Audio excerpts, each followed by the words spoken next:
রান্না কিচেনে ফিরেছি আপনাদের সুস্বাগত নমস্কার। আমি আমের আমসত্ত্ব বানাবো। দেখো এখন নতুন অসময়ে আম, তাই 1 কেজি আম কিনে এনেছি। আমের আমসত্ত্ব বানাবো। কিভাবে বানাবো আপনাদের পুরো রেসিপি দেখার জন্য অনুরোধ থাকলো। দেখো আমি কিভাবে আমসত্ত্ব বানাই করে নিচ্ছি। আমরা এবার ছেঁকে নেব। তো বিশাল টক, তাই 2 বাটি চিনি দিচ্ছি। 1 বাটি দিয়েছি আর 1 বাটি দেবো। কফটা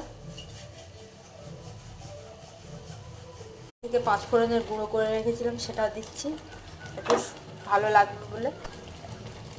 একটু চিলি পেস্ট দিচ্ছি। আমি ওইখানে একটু ফুড কালার দিলাম, দেখো কি সুন্দর করে ফুড কালার দিলাম, কালার আসলো। খেতে টেস্ট হবে। আপনারা চাইলে দিতে পারেন, না চাইলে আমি তাই সাদা তেল দিয়ে দিচ্ছি। ভালো করতে হবে। আমাদের হয়ে গেছে, আমার এবার থালায় ঢেলে দেবো। থালা করে দিয়েছি, দেখো কি সুন্দর করে।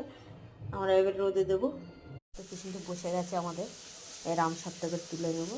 দেখো কি সুন্দর উঠে যাচ্ছে, আর কত সুন্দর পাতলা করে করেছি, এত সুন্দর হয়েছে। দেখ উঠেই যাচ্ছে।